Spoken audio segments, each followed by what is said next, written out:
Good morning everyone, my name is Michelle, I hope you're doing well. Welcome to another video. It is Sunday morning the 3rd of August. And wow, well, crazy details coming out of two crazy cases that bookend the state of Tennessee. The first case we're going to talk about is about 80 miles north of Memphis on the western border of Tennessee. And the second is over in the northeast, nestled between the towns of Rogersville and Kingsport. And that is the case of missing then 5-year-old Summer Wells from the Beech Creek community of Hawkins County. New details have come out about both cases. The manhunt for Austin Drummond, who I talked about in a video the other day, is still ongoing. I'm going to talk about the latest in that because there's been 2 arrests and his vehicle's been found, so we're going to look at that, but we're going to concentrate mainly on the Summer Wells case because there's new details come out that apparently have been known by a YouTuber called Ryan Finds Truth for the last 2 years, but it's only now that he's making those public. So are you ready for some crazy Beech Creekery? Are you? Well, let's play the intro then.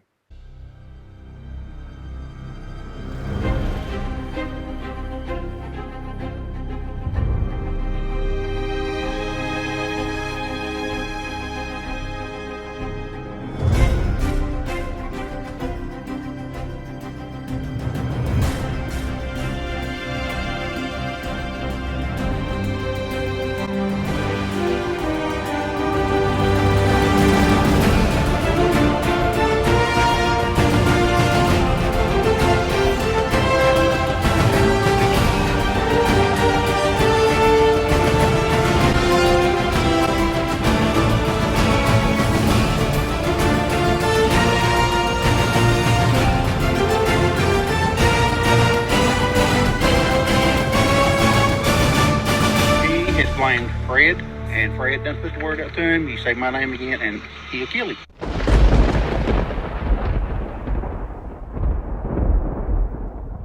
Okay, before we get into this video, I've got a couple of things to say. Firstly, yeah, I didn't go live last night over on my other channel, Michelle Walks, because my allergies are nuts at the moment. I've got like a bad chest and it's just annoying. So I may be live tonight with the Delphi case, or I may not. I doubt that I will. Yeah, it's allergy season, so what can you do? Alright, secondly, you know what I'm going to say if you watch my videos frequently. I want to get to 100,000 subscribers by the end of this year, and with your help, I think I can do it. All you've got to do is click the subscribe button. People telling me that it's requesting a fee when they try to subscribe. No, the mistake you're making is clicking the join button, which is for memberships, which is a fee. But no, the subscribe is completely free. So if you watch my channel, please subscribe and help me get to 100,000 subscribers by the end of the year. There's nothing in it for me. It's just a milestone for, I think, probably every YouTuber to get to 100,000 subscribers, because you get the silver play button plaque, which would look great on my wall. Anyhow, let's get into this video. We're going to start off with the crazy case of the quadruple homicide that happened last Tuesday. The case started with an abandoned baby being found. There was a search for that baby's parents, so they were looking for 3 people: the mother, the father, and the maternal grandmother.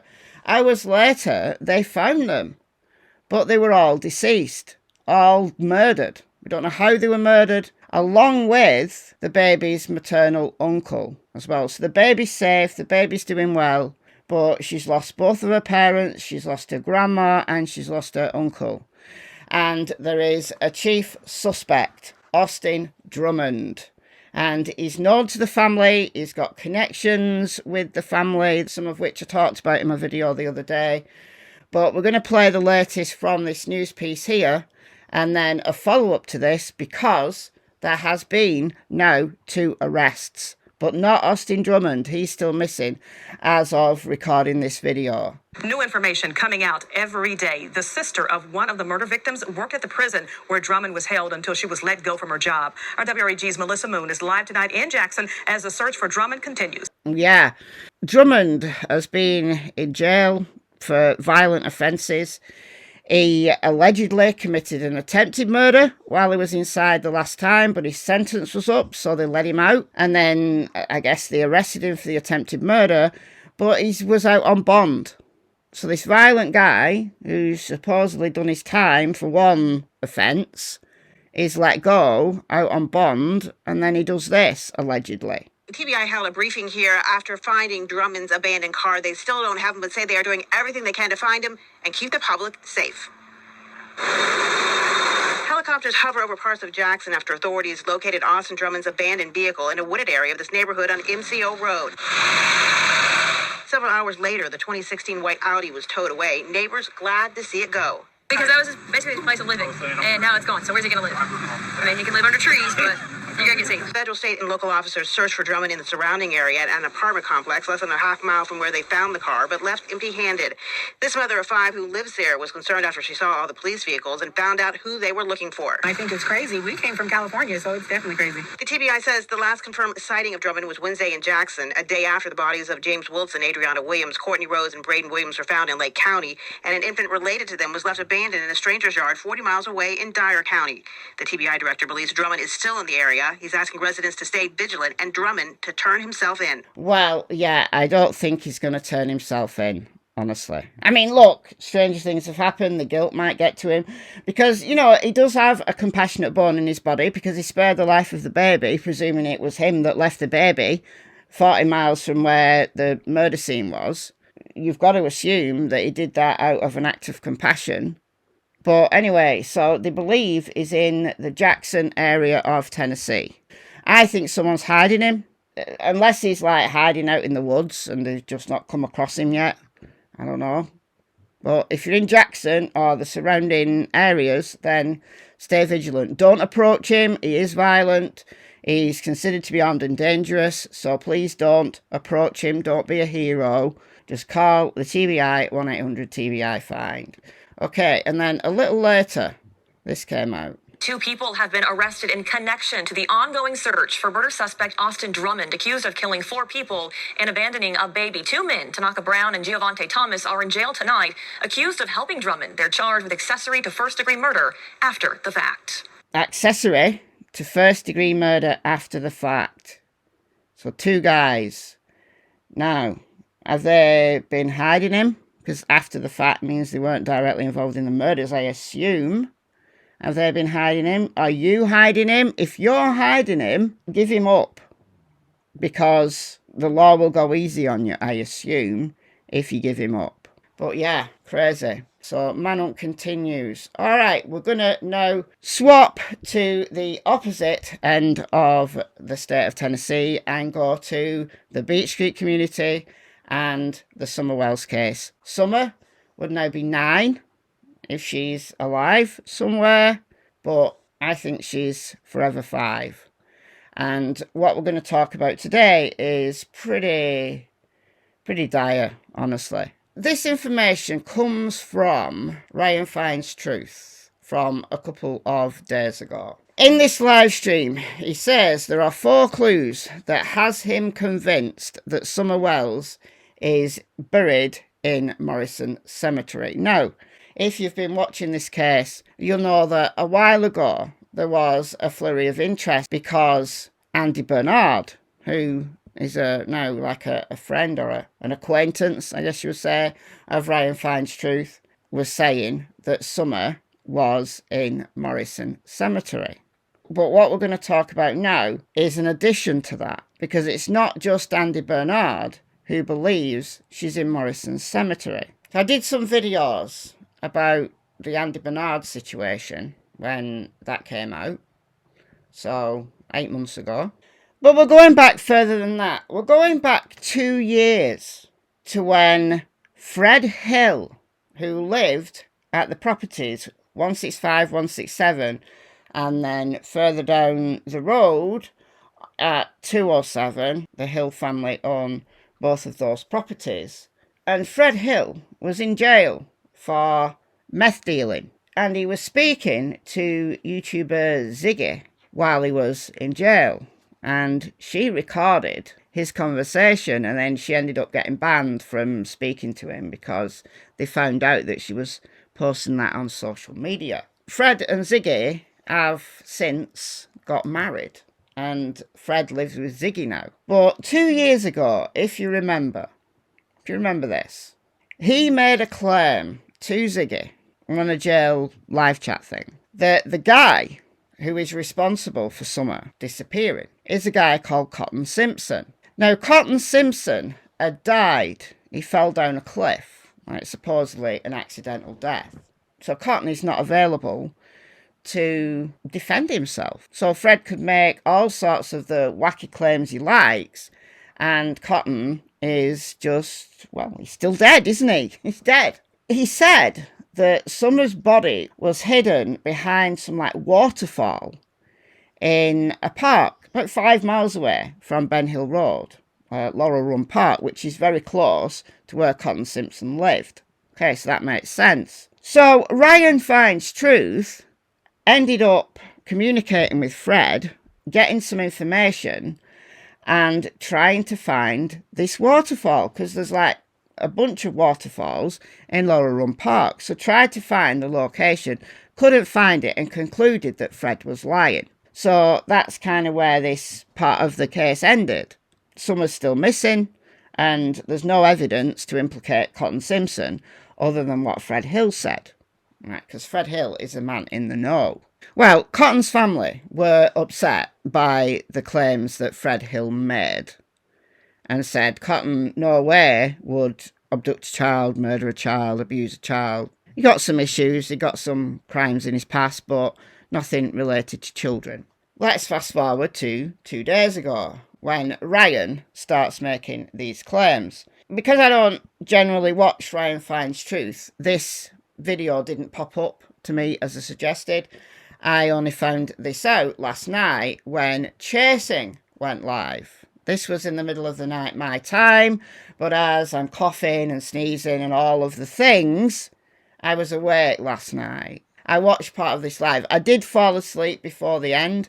I didn't realise she was live for 5 hours. So I maybe watched 3 hours of it.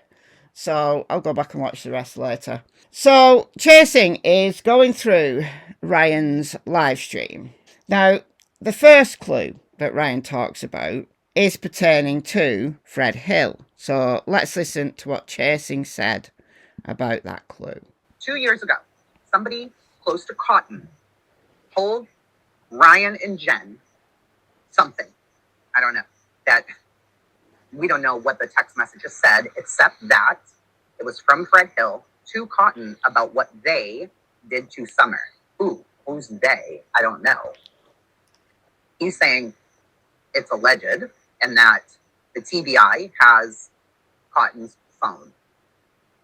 If this is accurate, Fred was arrested after that, and they did give him a lie detector test in regards to Cotton Simpson. Remember, we've seen that, and it's, the questions were like, did you know anything about Cotton's death?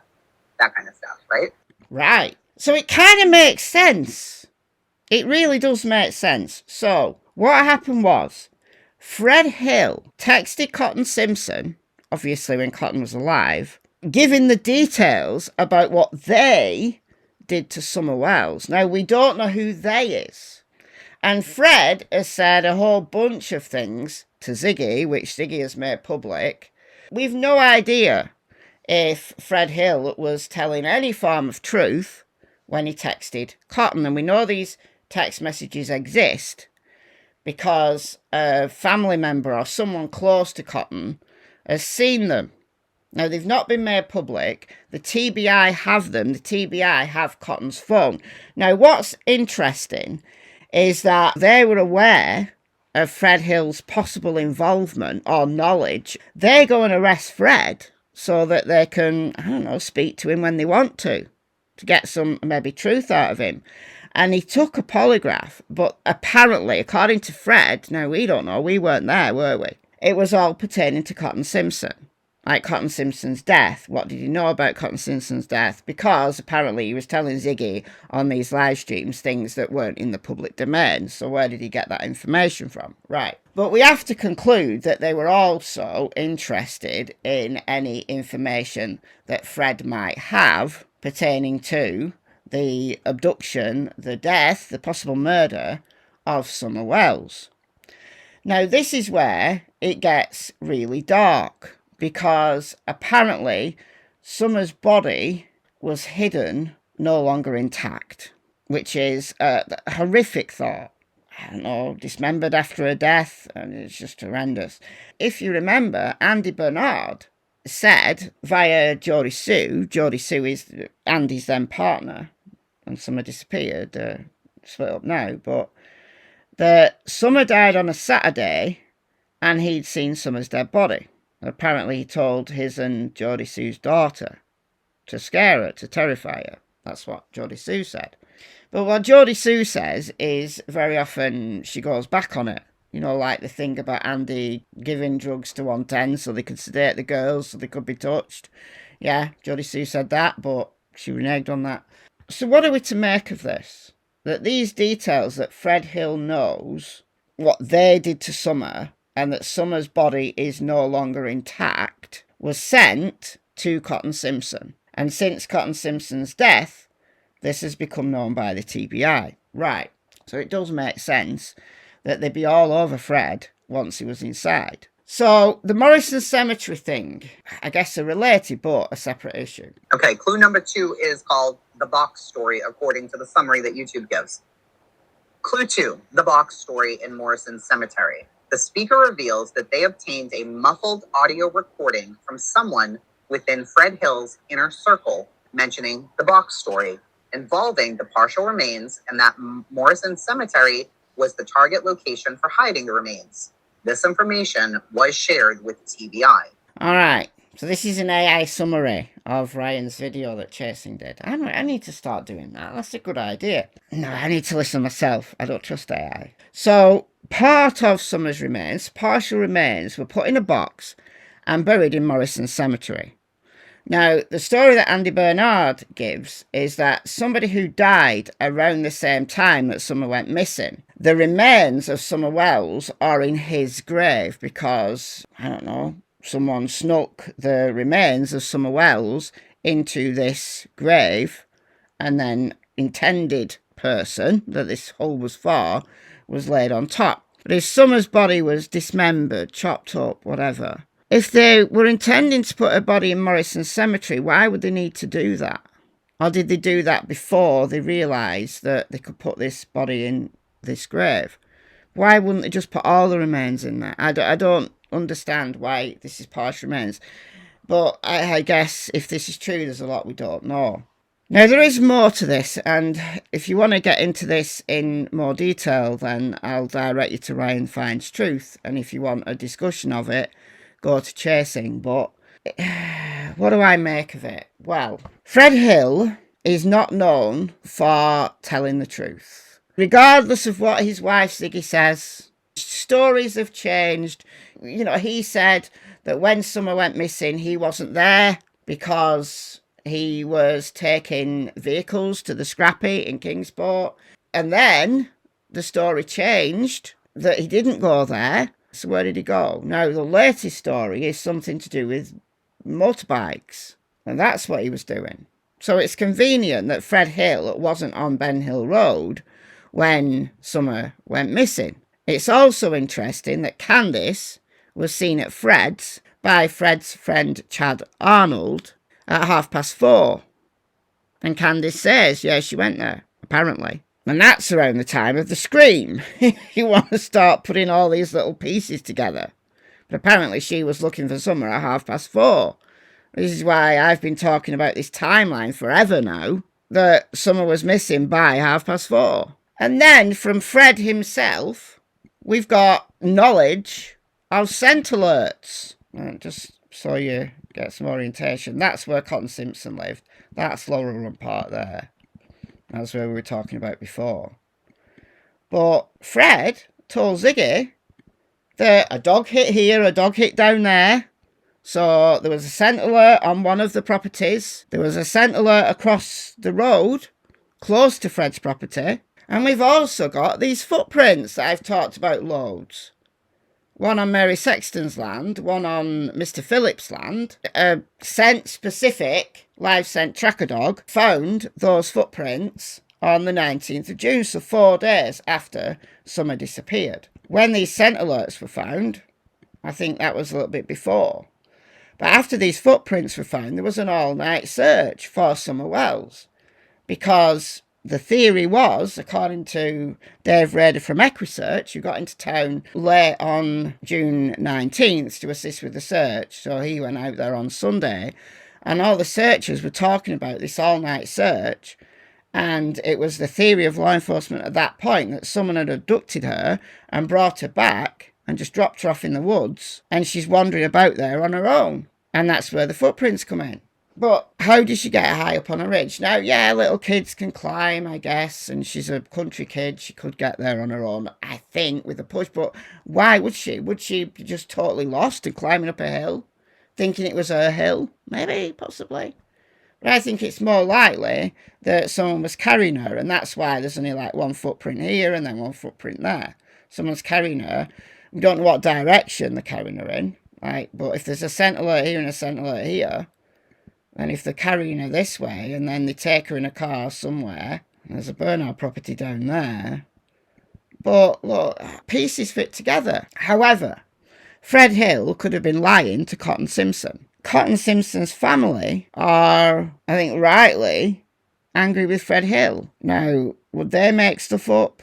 Well, apparently the TBI have Cotton's phone, so no, they're not making stuff up. Unless that's a complete fabrication, all of it is a complete fabrication. Fred Hill was questioned when he was in jail and given a polygraph about Cotton Simpson. The cops are definitely interested in Cotton Simpson. So what about Morrison Cemetery? Morrison Cemetery is just across the road over here. It would be a convenient place to hide a body. But this person who is in Fred Hill's inner circle tried to get a recording from someone who knows about this, but put the recording device, a phone or whatever she was using to record, and it's a she, so is it Laura? It's either Laura or it's one of Fred Hill's sisters. That's what I'm concluding anyway. That's just my guess. Put it next to a fan in the car and it's almost inaudible. So Ryan can't really hear it properly, and he sent it to the TBI anyway. What are we to make of it? It's intriguing. It ties some things together, but this case has been crazy from the outset. So just because things start tying together because of this information doesn't really help us. Any one of these people could be lying. But it is interesting that from two kind of lines of inquiry, so to speak, Morrison Cemetery has been brought up. And you've got to admit that that is concerning. Now, it begs the question, why haven't TBI investigated the claim that Summer's body, or maybe part of Summer's body, is hidden in a grave? Why haven't they got a warrant and the necessary permissions to dig that grave up?